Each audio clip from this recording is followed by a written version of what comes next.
Lesson 7.9 is Greek Jewry in the Birkenau Revolt, Auschwitz II. One of the largely untold stories of the October 7, 1944 Birkenau Revolt is the role of the Greek Jews who were amongst its organizers, heroes, victims, and survivors. Holocaust historian Gideon Greif wrote that according to the diverse sources, the Greek Jews were those that were the initiators of the Sonderkommando revolt that broke out on the Sabbath day, 7 October 1944.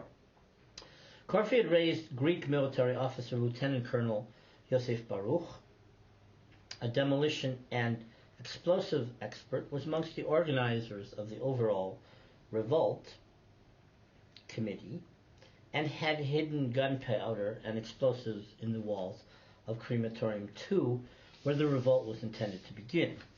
Yosef Ben described the role of Baruch in the Sonderkommando revolt and his inspiration for Revenge and Revolt. The plans to blow up Crematorium 4 in Auschwitz were sewn together amongst the Sonderkommando apparently in June 1944, and for this need, connections were made between the Greek Jews of the Sonderkommando and the other Jews who served with them. From the testimonies, we have Yosef Baruch, a former lieutenant colonel in the Greek army, who was assigned to the Sonderkommando in the month of May 1944, was amongst the initiators of the plan for the Sonderkommando rebellion. On 30 June, Joseph Baruch identified the corpses of his parents, residents of Corfu, and that of his friend, the lawyer Yom Tov Yakoel, amongst the bodies that were taken out of the gas chambers, and his wrath flamed up within him that this miserable position was cast upon him. In the need to plan for a revolt, Baruch aligned himself with the Capo Kaminsky, a Polish Jew, who in practice began to coordinate the preparations for the revolt. The plan for the revolt was to blow up all 4 crematorium on the 15th of August 1944. But 2 hours before the set time, when the preparations were underway, they announced suddenly a transport of 4,000 Polish Jews that arrived, accompanied by a group of SS. There was a fear that in the presence of so many German army in the camp, it would lead to a disaster for the revolt, and thus it was decided to postpone the date. That was the first failure to carry out the uprising.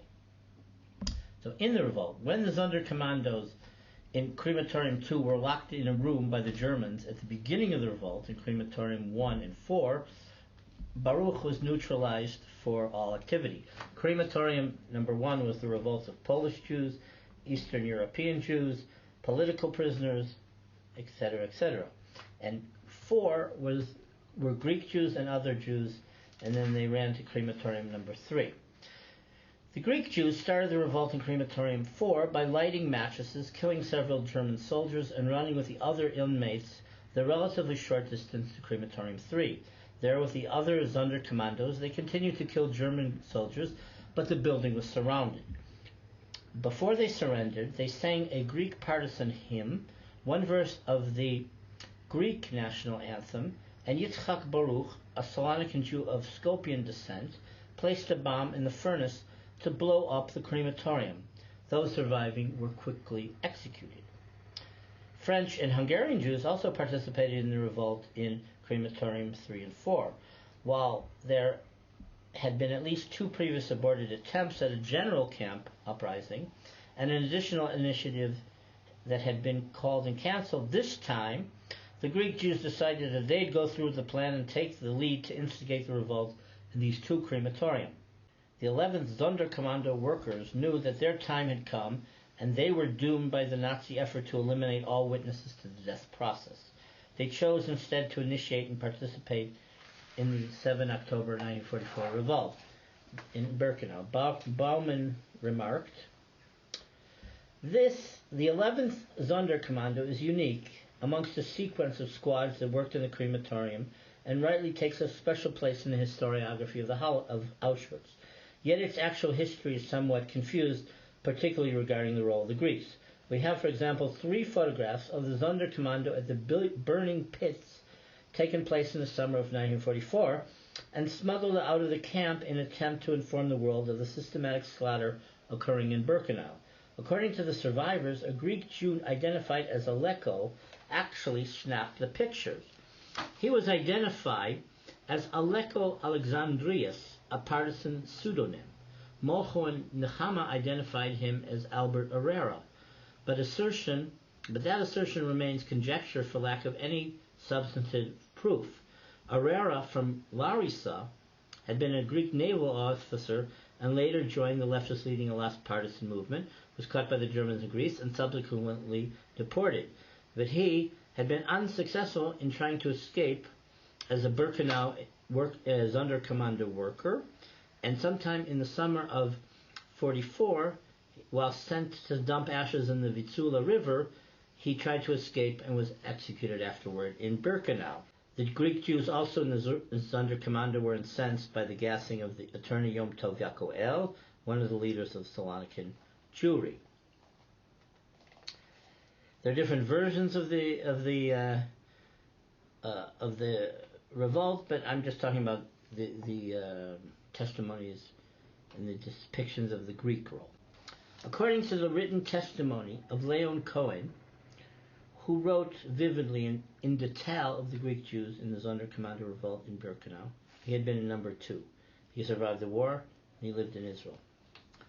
On 7 October, during the hours of the afternoon, the people were amassed in the hall of the crematorium in order to go to disinfection. That moment, one of the Greeks gave the sign to revolt and voiced the code on them. Immediately, the Greeks in crematorium 4 jumped on 2 soldiers that had accompanied them and took their rifles. The non-Greek prisoners not only helped, but tried to take the guns away from the Greeks and return them to the Germans. After several shots in the air, which caused panic amongst the prisoners, a group that numbered 25 Greeks went out and ran the distance to crematorium 3, about 250 to 400 meters. They jumped on the guards and took control over crematorium 3. Yitzchak Baruch, a Salonican whose family came from Skopje, managed to place the bomb that blew up the furnace before the Germans arrived. After backup was called and the soldiers tried to burst into the building, the fire was ignited as planned and the whole crematorium went up in flames with all the Greek prisoners inside. In the revolt, 20 guards were killed. Crematorium 3 was destroyed and damage was caused to crematorium 4. As such, half of the death machine in Birkenau was closed down. Before their death, the revolters managed to sing a partisan song and one verse of the Greek national anthem. Several survivors fled before the doors closed and managed to hide in crematorium 4, and the Germans arrived and killed everyone. Fotini Tomei, in her book, added that in addition to singing the Greek national anthem, the Greek Sonderkommando revolters raised a makeshift Greek flag in the air. The physician Albert Menashe, a former Salonican inmate in Birkenau, published a memoir on Birkenau in 1947, including many recollections of the Sonderkommando and the revolt. So he noticed also that they revolted in 3, and that during the revolt they sang the Greek national anthem. I'll read this. There's some historical questions, but you should hear his version. The personnel of crematorium 3 had revolted during their work. The revolt had begun by the killing of a German capo who had been thrown alive into the furnace. The German sentinel was also killed, after which the furnaces were ignited. I'm not in a position to give details whether either on the type of explosives used or the manner in which the Sonderkommando obtained them. But for crematorium 3, the revolt spread to the other crematorium. The workers of crematorium 3 attempted to escape but were forced to retreat before the oncoming German troops. Singing the Greek national anthem, 300 Greeks buried themselves beneath the debris of their crematorium. The revolt lasted all afternoon. The entire Sonder was massacred. It is possible that some prisoners were able to escape in the general uproar, but I cannot state this with any degree of certainty. There was one Jew named Ugo Venezia from the smoke in crematorium 3 went on the wall of the crematorium and fell over into crematorium number 2 and joined them, and that's the version which all these Greeks from crematorium 2, including Leon Cohen, had, because they ran from 4 to 3. So he knew what happened in 3 and who came, and I guess they talked real fast, or he had that impression. One of those from four actually survived. His name was Mizrahi, and he wrote the first testimonies in Tel Aviv, but no one believed him and he was hardly known.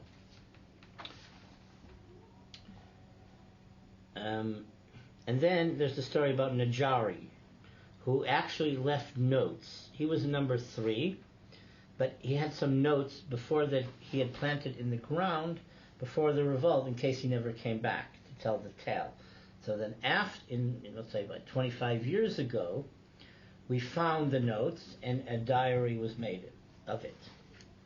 And all these events were separate from the revolt in crematorium number 1, which were Ashkenazim and political prisoners, and neither succeeded. But what's significant is that there were other Jews, the Greek Jews, and it's the Greek dimension, and in the world and in Auschwitz they don't want to accept this narrative, and in Yad Vashem they don't want to accept the narrative.